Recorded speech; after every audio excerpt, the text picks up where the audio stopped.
Do you feel a shiver up your spine from fear? Yes, it's another story from the Nightshade diary. You know what that means. Check under the bed and make sure no one or nothing is there. Is the closet door securely shut? Then leave your disbelief behind. Amp up your imagination and hang on tight for another ride into terror and mystery. And like all good horror stories, just imagine it's a dark and stormy night. And remember, screaming like a little girl is permitted.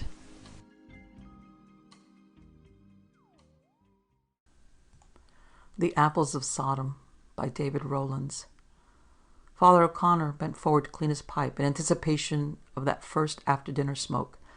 After banging it out against the bricks, he picked up an apple log, eyeing it thoughtfully.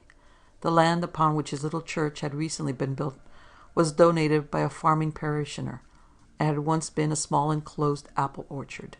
With neglect, however, its fruit had become crabby, its trees twisted and wild. The good father loved trees and regretted the necessity of grubbing up even so spoiled an orchard, but there was no denying the transient benefit to us. Apple makes the best of firewoods. At this time, his store still held a few branches against winter, and so it was that an excellent fire was blazing in the red brick earth, the seeing of the flames and crackling of devoured timber providing a background to our conversation. "That log puts you in mind of something," I said, as statement rather than question. "Indeed it does," he sighed a little, as he replaced the log and began to dip his fingers into his shabby old tobacco pouch. The experience was one of the oddest, and in many ways the most incredible, of my ministry. Yet there were also overtones of sardonic humor about it from a Catholic viewpoint. "Well," I said, "you must tell me about it now, Father. I am all attention." Instead of beginning, he lit his pipe and eased the slippers off his feet before swinging his cassock leg up to rest on the fender. "What do you know of vampires?" he asked, seemingly going off at a tangent between preliminary puffs. "I suppose I know the usual mumbo-jumbo about how allegedly to lay them with garlic and steak," I answered. "But are you telling me, Father, that you actually encountered one of these creatures?" He smiled and made no direct reply. "It was at my very first parish charge," he said, "a little village in Berkshire. I was fortunate in that the vicar of the Anglican community was as young as myself, as inexperienced and as inclined to be friendly. His parishioners resented him as an upstart who had replaced their well-loved old vicar of decades, and by the time I arrived, poor Bain, that was his name, had fallen foul of most of their cherished prejudices and customs. His friendship for me was the last straw, and was seen by his parochial church council to be a direct path to Rome." He chuckled reminiscently. "Time heals all. He has now been the vicar for over 30 years, and any attempt to replace him would doubtless be resisted most strongly. We still correspond from time to time. Anyway, I had not been long about my duties, and was, in fact, in the act of returning home to breakfast after early Mass one delightful summer morning, when I heard my name called, and turned to see Bain sprinting after me in breathless haste. He accompanied me back to my lodgings. Waiting for us there was a sallow, gyptious young fellow whom he introduced as Len James.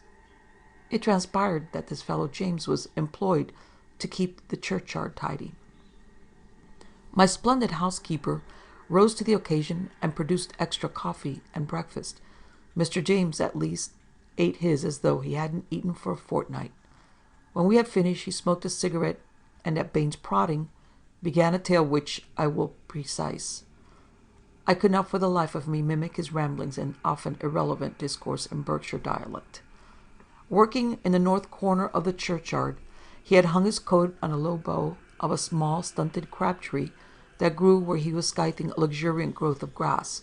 From time to time he repaired there for a swig of cold tea from a bottle in his pocket, and at lunchtime the shade was so inviting that he took his scythe and whetstone across to sharpen there while he munched his midday bait. Chewing away, he set to alternately abrading the scythe's edge and testing it with his thumb. Whether due to the bread and cheese and sunshine, or whether his labors had tired him, he fell into a brown study. He yawned and stretched out, his foot running idly through the rank grass met an obstacle and stopped. Interested, he pulled and scraped away the turf to reveal the corner of an old slate slab. So, he'd been sitting beside someone's grave, had he? What an odd place to bury them. He continued scraping away the thick grass roots and soon had a sizable flat slab exposed. The apple tree apparently grew out of the top of the grave, emerging from under the edge of the covering slab, obviously taking the easiest way out. There was a faint inscription, but time and normal erosion had all but effaced it. My young Anglican friend interjected here that he had taken a pencil rubbing of the faint inscription and pulled a crumpled paper from his pocket. It appeared to be Selcoper non movere, and below that Noli prodere, and the date 1747, which we took to be part of an injunction against mowing the burial plate of someone interred in 1747. I was not, and am not, sure why it should be given in Latin, except perhaps simply to warn the educated and not inspire the perverse yokel to investigate further. Anyway, to get back to James' narrative, just as he was rising to get back to his labors, his eyes caught sight of a billet of wood. To insert this under the edge of the slab was a moment's work. He moved it slightly, but no more, nor could all his efforts avail further. Shrugging in annoyance, he picked up his scythe and turned back to the grass, to become aware of a short, squat figure watching him from beneath a tree. For an instant, he thought it was a dense cloud of the little gnats that had been pestering him, drawn to his perspiration. Then he thought it was a heat haze mirage. Whatever it was, its scrutiny had the effect of immobilizing him while it drew nearer. His outstanding impression was of a mass of hair grown long that hung about a grayish body and spread about on the ground like a train. As it advanced, the limbs parting the hair seemed very bony and yellowish. Of face or physiognomy there was no trace, but two eyes gleamed through the hair and reflected a reddish light. Backed against a stone monument and unable to give way, James shuddered as a thin, hairy limb parted the hair to reveal prominent, yellow, rabbit-like teeth, overfilling a red mouth. The thing was level with him. He was crouching, and a wave of peculiarly earthy breath, redolent of mold, came over him, and he screwed his eyes shut, palpitating in horror. Nothing further happened, and with a sinking feeling he opened his eyes and saw nothing. She, for so he reckoned the stunted figure, was gone, but a cloud of gnats hovered for a moment beneath the apple tree and then was gone also. James shook himself hard, aware that chilly drops of sweat were coursing down his back, and went out into the sunshine. Returning from the Swan that night, he went to bed and dreamed of her as a young and comely woman. They had walked through the meadows below the church, detoured through a copse to avoid the river, and had crossed the lawns of a stately orange brick mansion that lay among the concealing poplars. Bain interrupted again here to say that this sounded like the old manor house, a painting of which hung in the vicarage. The present, much altered building dated from about the mid-18th century. James resumed the narrative of his dream. They had climbed to a room with a balcony that overlooked the river, the fields, and the churchyard, its tombstones like pebbles on a green beach. His companion had shaken her fist and howled curses toward the church. The scene hazed over like a heat mirage, and he was lying back, gazing up at an ornamental ceiling whereon nymphs and centaurs besported with mythological abandonment.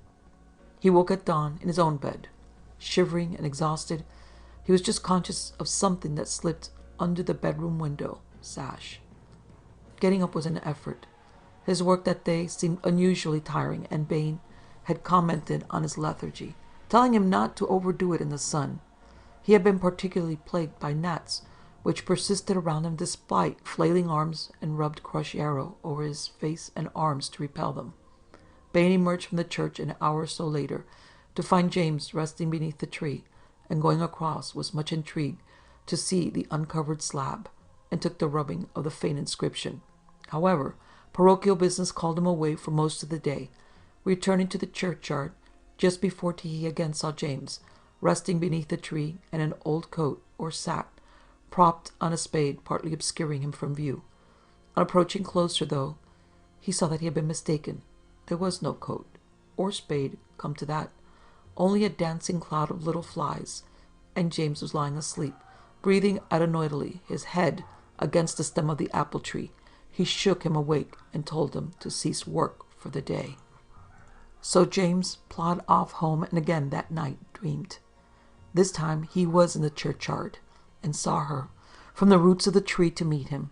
He woke to find himself in the place of his dream, lying beneath the apple tree, his clothes soaked with dew and a faint mist drifting over the ground.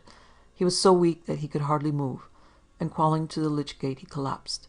Here Bane found him at first light, apparently dreaming, writhing and twitching like a dog in sleep.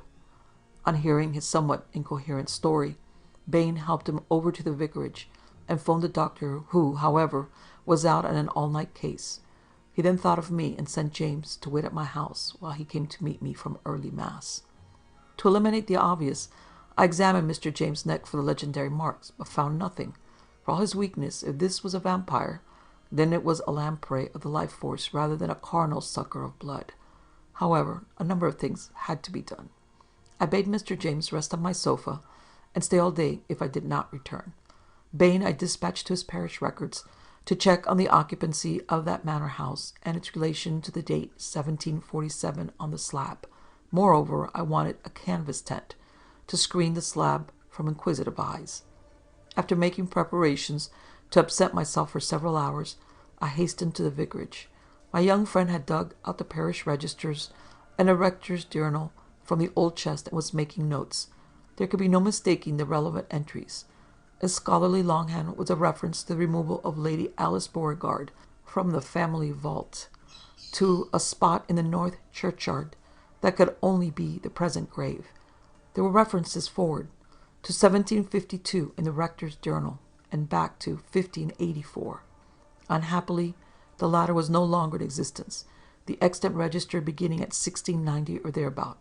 But the former was simply to a note that Henry Goodenough, sexton, did show me a sapling or treelet growing out of the Lady Alice's tomb. I suppose it would be apple, which same he did confirm, and a further note to the effect in 1770 that the by then substantial tree was known as the cursing tree. The learned rector had a parallel to draw with the apple tree of Sodom, and a lesson to revive that in 'tis said by my people that its fruits would taste sour to them of dissent, but sweet withal to those of popish ways. He would seem to have deemed it necessary to preach a strong sermon, he wrote admonition, against those in his parish who believed that on the anniversary of the lady's interment they could curse their neighbors by placing a token on the tree boughs. There being no more to learn from the records and rector's journal, we adjourned to the churchyard, where a canopy had been fixed round the spot beneath the tree to see if Lady Alice was still at home. The sexton gave a start of surprise at seeing me with his priest and fixed a resigned look on poor Bane. Mr. James' efforts had certainly moved the slab and left a slight gap. Together we three levered the crowbar provided by the sexton and moved the slab, whereupon a cloud of gnats flew out and away into the air. The tree roots, so revealed, grew sturdily in the soil, bent almost at right angles to emerge from beneath the slab.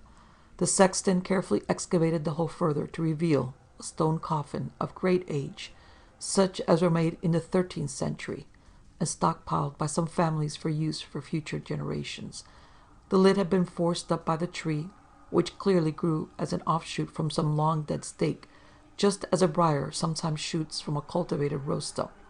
The coffin itself was full of earth, which would need careful sieving to determine bones or other relicta.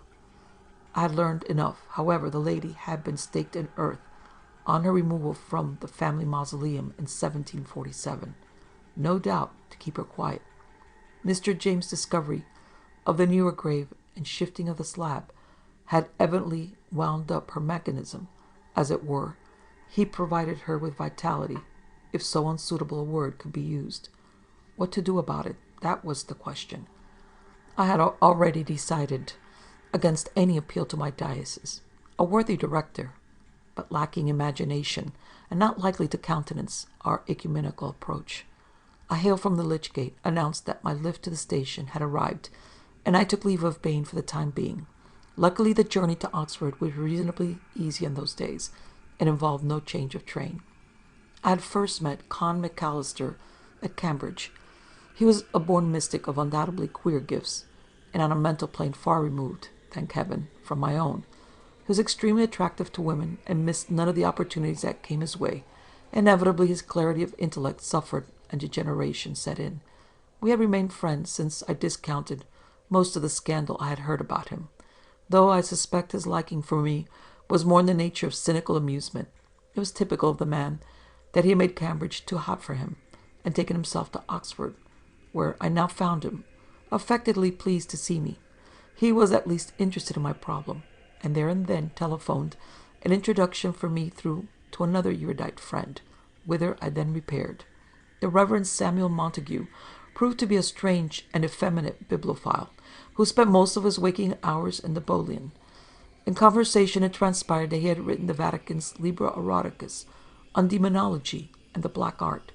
I was glad to have this opportunity of meeting such an arcane and odd character, yet uneasy too. There was something repellent about him. I was received in a book-lined study, thousand upon thousand of books, the collection of a lifetime, he told me, mostly of the strange and bizarre, but with a good sprinkling of long-forgotten dramatists. He saw to it that even a modest bibliophile like myself expanded in the presence of such a fascinating authority. Had the matter back home not been so pressing, I could have stayed all day, drinking his sherry and looking over his incredible files of persecution data that made my Cambridge thesis look decidedly anemic. On hearing my praises of Mr. James Taylor and subsequent researches, he went at once to a row of calf-bound notebooks like folios. After a moment's pause, he selected a volume and thumbed delicately through the pages. "Ah," he smiled, "here we are. Lady Alice Beauregard. Yes, yes." And he handed me the book with a quizzical look. To my surprise, it was written by hand, in Latin. Now, at last, I had cause to thank the strictness of the Christian Brothers Seminary in Tralee. I took the book from Mr. Montague and began to read, with only an occasional pause. Majoris Henry Beauregardi, Portamontem triumphum ortis sunt, in sextodecimo seculu Imerium suffragati sunt coronantem ordinavant. That is to say, the line of Henry Beauregard dates back to the Norman Conquest. In the 16th century, they were strongly pro-Mary and took a leading part at her coronation. The wife Alice was widely believed to be the influence in the family, and her portrait, the original of which has not survived the fire of 1584, allegedly showed her to be a stern, hard-faced woman. Henry died in 1562 and was buried in the family crypt beneath the church. Alice, who died in 1584, had been implicated as instigator of a number of Catholic plots against Elizabeth. She committed suicide when arrest was imminent and died unrepentant, unabsolved, and, it was alleged by servants, with bitter curses and dire threats. Local legend had it that her hand from the grave fired the house later that same year, 2 days after the Desmonds, to whom Elizabeth granted the house and estate in perpetuity, took possession. 9 lives were lost, and the line of Desmond all but perished, the property passing to a cadet branch. Parish records show that the old lady was still a force to reckon with in the parish, and caused much disturbance during the Reformed services, with noise and commotion from the crypt, but these died out around 1680. There are further records of disturbances with a new Desmond in the parish, who had the shell of the old manor pulled down in 1747. It is alleged at that time that she appeared in dreams to the family, threatening their sleeping hours and terrifying congregations with noises from the vault. Desmond had appointed to the living a rector of great force and character, who investigated the matter thoroughly. Entering the crypt, he found stone coffins thrown about or tumbled off their niche. The cadaver of the old dame herself was well preserved, albeit shriveled and desiccated, and she hung half out of her open coffin. Her hair had continued to grow, and was of prodigious length. This they cut off with consecrated shears, and burned, believing that much of her malicious power resided therein. In accordance with prevailing belief, the crypt was sealed up, and she and her coffin removed to ground on the north side of the church, and her body pyred with a good and sound staff of apple, she being then confined beneath a proper slab, duly blessed. I stopped reading. The Reverend Montague pushed his glasses up to his forehead with an odd little smile as he recovered the book from me. Now, he said, it would seem that you have a nice little problem, Father. The lady is not going to stay quiet so long as that slab can be moved, obviously. I don't know what she is after, but I suggest so staunch a Catholic is not going to be appeased by any watered-down Anglican ritual. That rector of 1747 was a clever man, but not quite imaginative enough, though at that he seems to have kept her quiet for some 200 years. He chuckled. My suggestion is that you, Father, give her absolution. I think she might rest then. Do let me know what transpires so that I can keep my notes up to date. This then gave me a fine problem in diplomacy, continued Father O'Connor. Before I left Reverend Montague, he took me to visit his private chapel downstairs, and my doubts of his sanctity as a priest disappeared in that tranquil haven. Only later did I learn from the cynical McAllister that next door was another room, the exact antithesis of the chapel, and which served for more diabolical ceremonials. What an enigma these two brilliant men were. I arrived back, tired and travel-stained, to find that James had felt better and had gone home. My housekeeper thought someone had called for him. I dropped into the vicarage, doubtless to the further scandalization of the village, and told Bain what I had discovered from Reverend Montague. He was all attention and most grateful, but I was not surprised that even this insouciant upholder of the Trinity 9 Articles was disturbed at the thought of my giving absolution, whereas I was sure, on reflection, that Reverend Montague was right. However lenient my views on the validity of Anglican orders might be, to this stern old revenant from the 16th century, there would be no question but that the rights of priesthood rested solely with the elder church. We might have debated the matter academically for the rest of our lives had not Bain been summoned to the door. It was James' old mother. He had not been home since morning. It was now quite late, and she was worried. We both guessed, of course, where we should look for him. Reassuring his mother as best we could, we sped across to the churchyard in the dusk. A whirligig of bats were circling round the massive pile of the four-square Norman tower. On the north side, our tent was still in place, and a dark hump was lying before it. As we arrived at the grave, we could see that it was James, barely conscious and hardly breathing. Bain bent to tend him, and I looked from them to see the woman of our quest. As James had said, at first glance she was simply a mass of hair with a suggestion of limbs. I showed her my crucifix, whereupon the snarl, which had displayed those hideous rabbit teeth through the hair, changed to a softer expression. She reached out a thin arm, and I all but recoiled in revulsion at its texture, but gave her the rosary. The act of reaching out parted the hair from her chest and revealed a ragged wound, black and gaping against the cerecloth. Seeing quickly that Bain was absorbed in trying to resuscitate James, I said swiftly, "May the Lord be in your heart and on your lips, that you may truly confess your sins." She knelt, the hair spreading out like a pool around her. No sound came to me, though I saw her lips move. She was substantial enough for me to feel the slight pressure of her touch upon the chain of my cross. I spoke briefly of the coming together of the churches in Christ, glad that our respective superiors were not there to interject, and concluded with the absolution, "Ego te absolvo in nomine Patris et Filii et Spiritus Sancti. Amen." With the words, "Resequat in pace," her form seemed to slide into the ground, and the prone James began to stir. Bain and I helped him back to his mother's house, and I must say, I felt all in. It had been quite a day. James was troubled no more, but I think he gave up working in churchyards. Bain and I talked long that night. Next day, at my suggestion, he read the committal over the grave, and we replaced the slab, having got the sexton to sink the entire grave as much lower as the tree roots would allow, which wasn't much. However, it was possible to turf over the top, and we hope that would take care of the Lady Alice for the future. Leaving the sexton to place the turfs, we walked off down the path. As we emerged beneath the apple tree, I plucked 2 of the tiny fruits and handed one to Bane.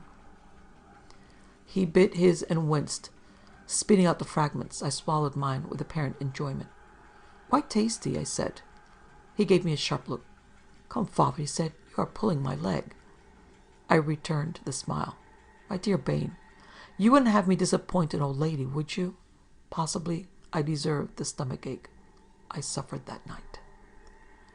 A Graven Image by David Rowlands. For several years after the war, my family used to travel by car to Clacton or Jaywick for our annual fortnight's holiday. Squeezed into the beloved old Austin 10, her black coachwork polished for the occasion, and her seats redolent of leather oil, I would sit on my grandfather's knee in the front, beside my father who was driving. My mother, grandmother, and in later years 2 younger sisters occupied the rear of the 100-mile journey.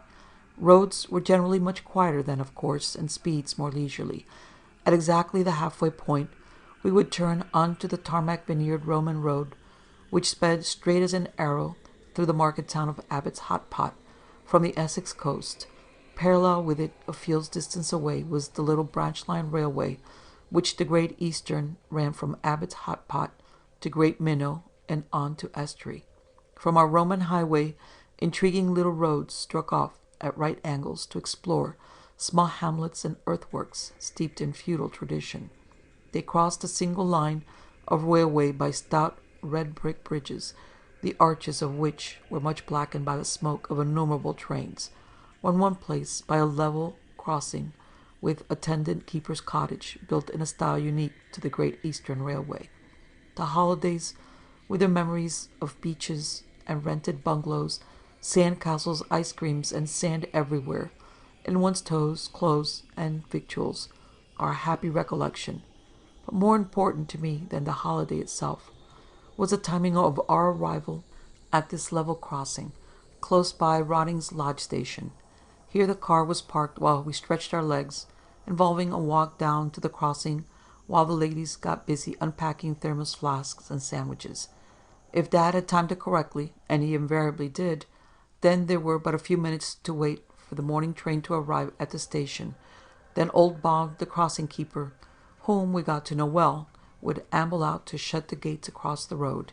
He would nod to us, "Back again, then?" And if the wind was right, we would hear the peep of the guard's whistle, a louder toot from the engine, and then the approaching shoves of his exhaust. Once the chunky little tank engine, an F5 for the technically minded, had passed with its ragtag and bobtail of coaches, old Bob would reopen the gates to let across any vehicles that had accumulated. Then he and my grandfather would chat about gardening until we thought the sandwiches would be unpacked and ready for us.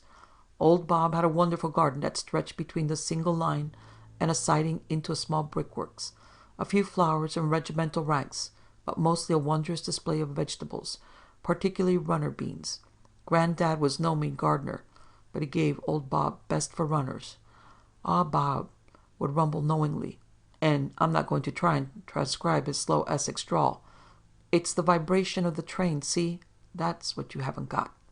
One year, it must have been 1947 or 48, old Bob was up a ladder when we arrived, perched in front of the curiously pointed upper window and painting the fascia boards round the gable. The ground plan of the cottage would be L-shaped with boarded walls, painted off-white or cream, a tall red brick chimney stacked at the side, and with fascias, windowsills, and water butt of emerald green. Bearing a battered old kettle of paint, Bob clambered down to my dad, who knew about such things. "Told me to paint it maroon, they did," he complained. "Bloomin' civil servants. Well, we survived the liner, and now we'll survive British railways too. Great Eastern we are, and Great Eastern we shall stay." Sadly, though, the bureaucrats wielded powers greater than old Bob knew. With the post-war increase in road transport, railway systems everywhere had begun the long, hard fight for survival. Within 4 years, Great Minnow had lost its passenger service, with only a daily goods train threading the trails that quickly began to disappear among the encroaching weeds and grass. In less than a decade, all traffic had ceased. The staff were withdrawn, the track lifted for scrap, and the stations demolished or sold for private dwellings. However, I am getting ahead of my story. It so happened that our annual holiday were not the only times we saw old Bob, for each year we made 3 or 4 additional visits to the nearby big house called Rowlands, where the owner, a Colonel Rotting, had an extensive model railway laid out in his garden.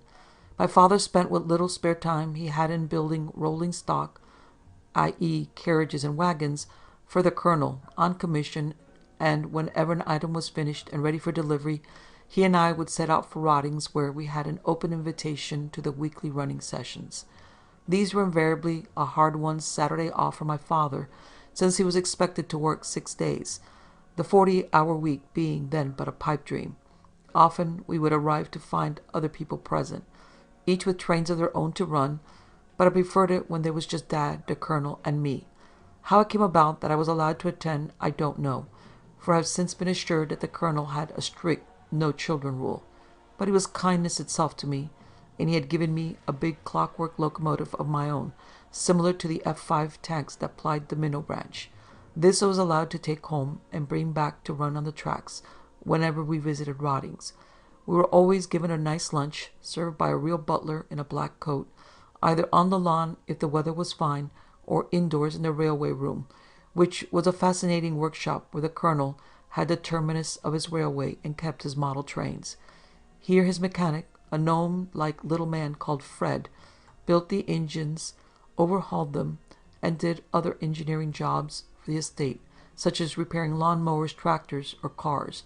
Fred would not build rolling stock, though, hence my father's role. After lunch, the running would start in earnest. I was confined to the branch line with my clockwork engine and some wagons, but I didn't mind, for it wound through beds of dwarf conifers and flowers in fascinating manner. True, it had no magnificent tubular bridge by which to cross the goldfish lake, on which a steamship plied as a ferry, or a viaduct across which to straddle the close-cut lawns, as had the main line expresses, but it had a short tunnel and pleasant terminus by the herb gardens. It is tempting to enlarge on some of my adventures operating this branch line, particularly when toads occupied the tunnel, but my story will never be told if I do. When I was tired of the branch line, I would bring my train into the bay platform of the junction, among the azaleas near the tennis courts, and watch the model expresses thunder by. For although the miniature rails were only 1 3/4 inches apart, the majority of the Colonel's engines were operated by steam, and very impressive they were too. Fred had built many of them to his own design, though in the form of recognizable prototypes, and they burned either methylated spirits or more fearsomely pressurized paraffin. Very occasionally something would go wrong and a train would derail at speed.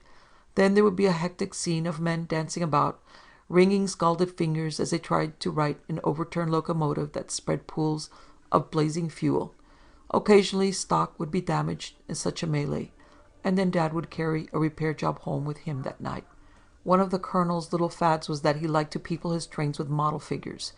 This was easy for the coaches and stations, and for the few engines which ran by clockwork or by electricity, but in the case of the live steamers, the ubiquitous flame and heat were too intense for commercial figures of bakelite or soft alloy to survive.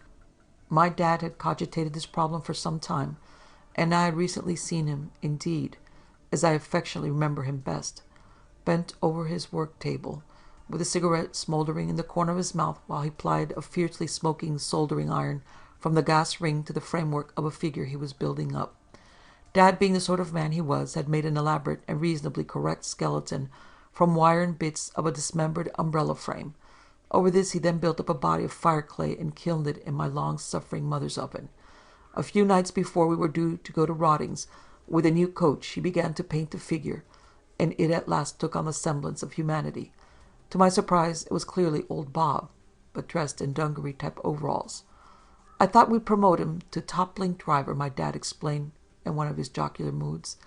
This particular visit was the occasion on which we'd found Bob painting his house in defiance of authority from his kettle to illicit green. To the Colonel's delight, the miniature Bob stood up well to an afternoon of heat and burning in the engine cab. The light blue paint of his overalls had blackened, and the features charred a little, but it remained a recognizable figure. Personally, I found it rather horrible after its ordeal by fire, and I think my dad did too, for he never took so much trouble over the few more drivers and firemen he fashioned. On subsequent visits, it became clear that the model of Old Bob was becoming exceedingly brittle, just as the original was becoming arthritic.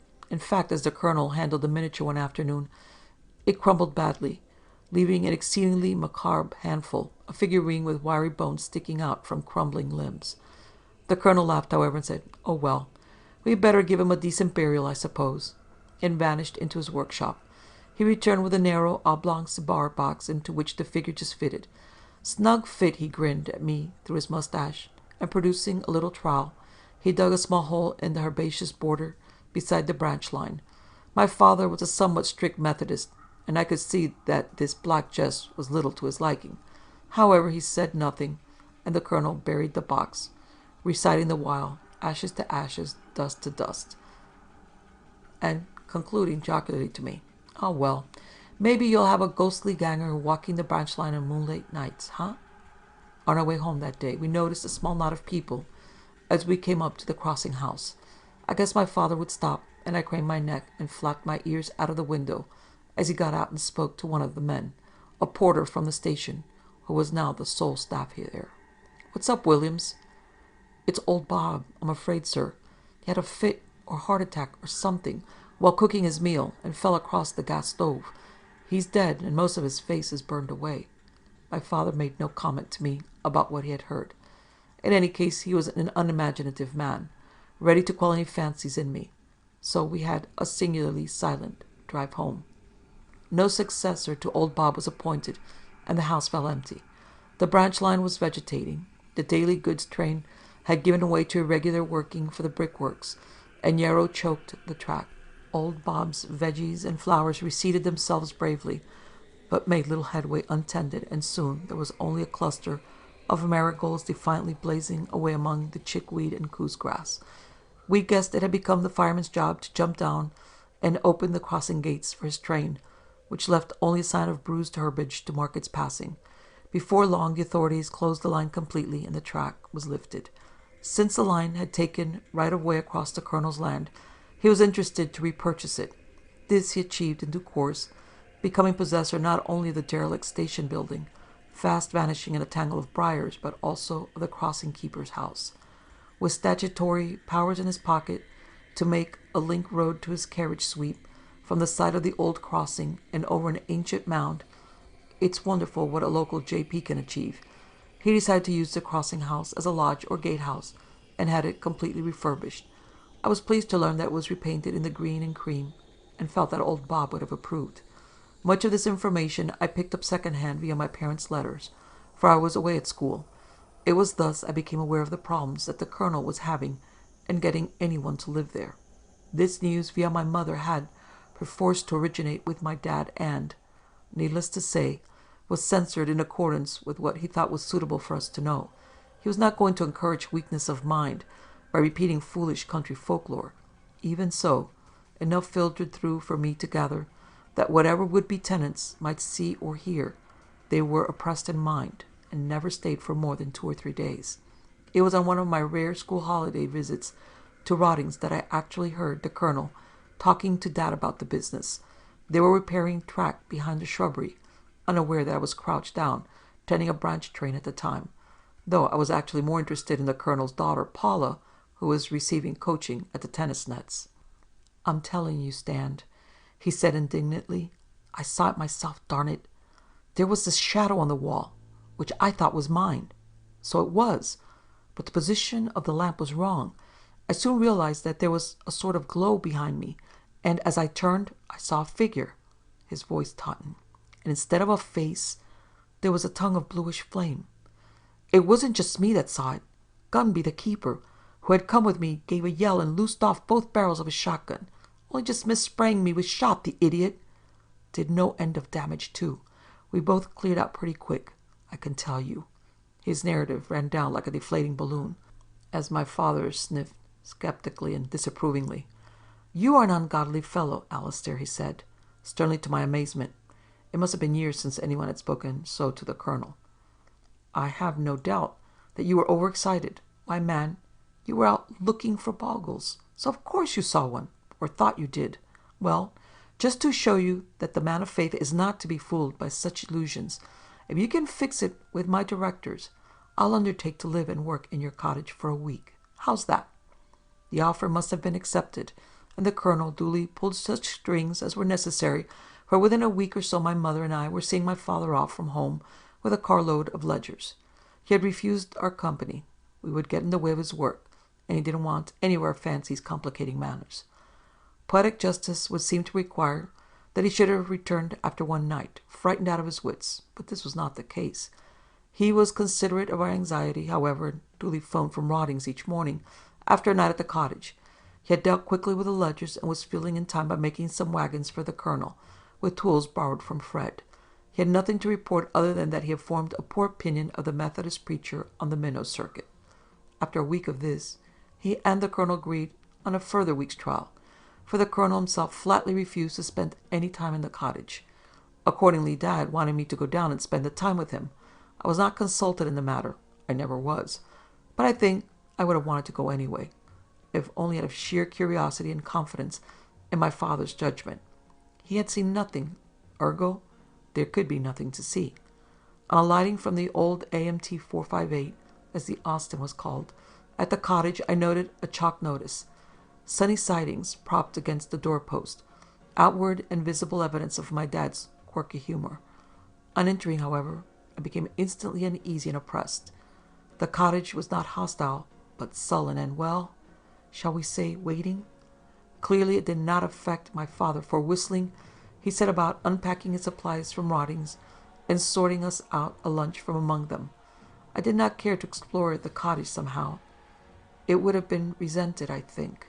So, hoping that there might still be a few raspberries surviving in old Bob's patch, I wandered off up the old track bed, alongside which lay a few abandoned and uprooted sleepers.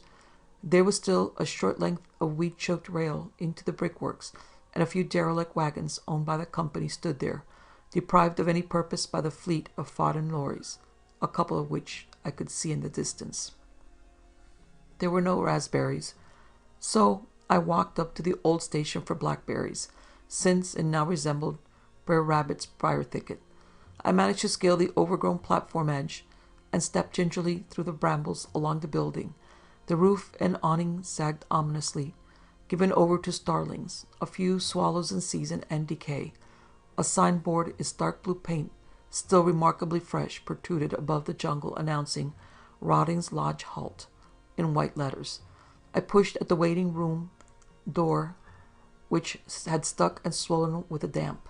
It gave suddenly and precipitated me forward into the room, dislodging a heap of old bird's nest and guano, which disintegrated on my head and set me sneezing. Where windows were open or broken, briar and wisteria were pushing their way inside, while corners where dust had gathered or been blown showed trails of rodent activity.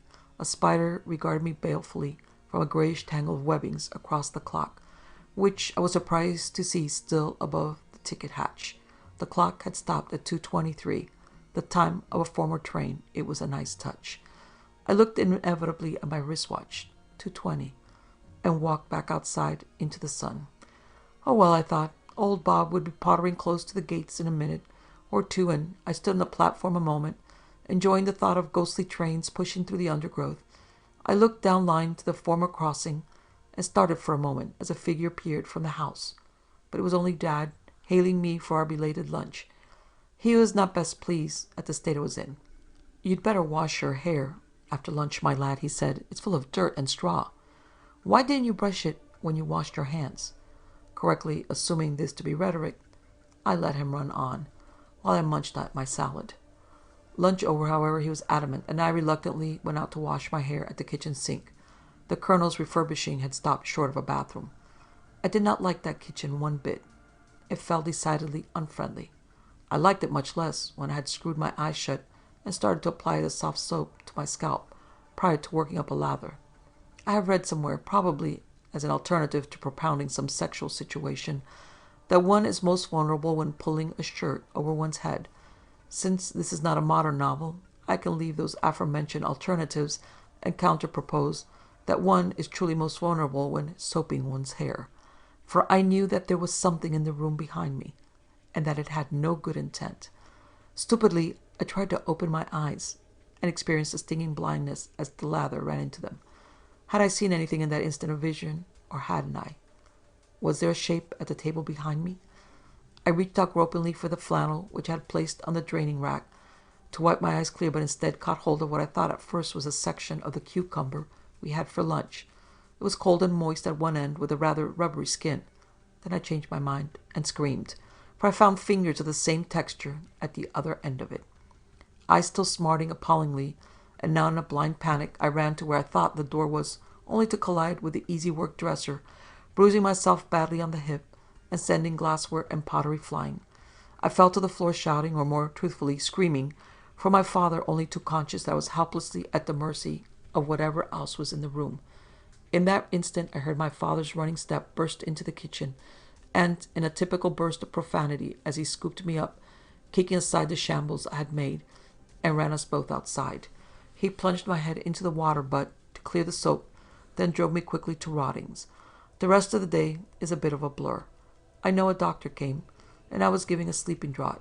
Once or twice I woke from a daze, aware that there was a footman or someone else in the room keeping me company. It was not until months later that my father told me he had seen a figure with a face like an empty walnut shell, across which flame flickered, bending over me as I lay supine in an agony of terror on the kitchen floor. His scornful derision of the haunting had evaporated instantly. In fact, he was now rather pugnacious in his assertion, and much aggravated by the Methodist and Anglican ministers he saw about the matter. Whatever their professional differences, they were united in refusing to visit the cottage, not wanting to lend countenance to such superstition. Above all, Dad could not understand why he had seen nothing until then. One tenable theory I have heard is that the presence of a pubescent child is an effective catalyst. My fright and his was enough for the colonel, who had the cottage shut up and bolted. It was left to its strange occupant until he remembered that old Bob had been a Roman. As a long shot, and with some swallowing of pride, the colonel sought out the nearest Catholic priest and recounted the happenings to him. Seemingly, this middle-aged priest was not so inclined to pooh-pooh the story and actually visited the cottage to hold some sort of service, a short communion celebration, I think. Whatever he did, it was effective, and the revenant was seen no more. I have since become aware of two curious aspects which may, or may not, bear on the matter.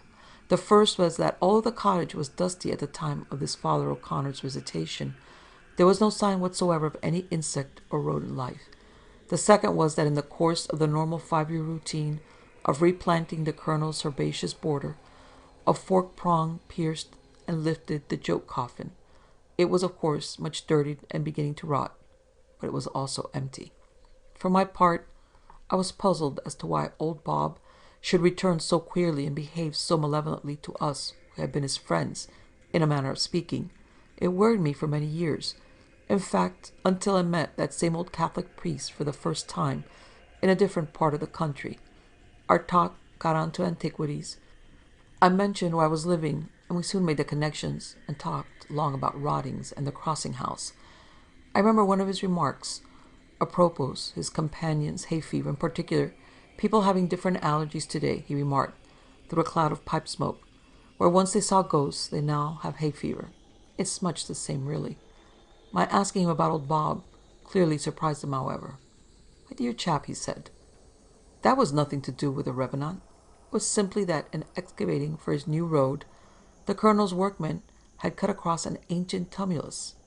Folklore would have it that a most unpleasant creature called a Barovian dwells there, and is easily enraged.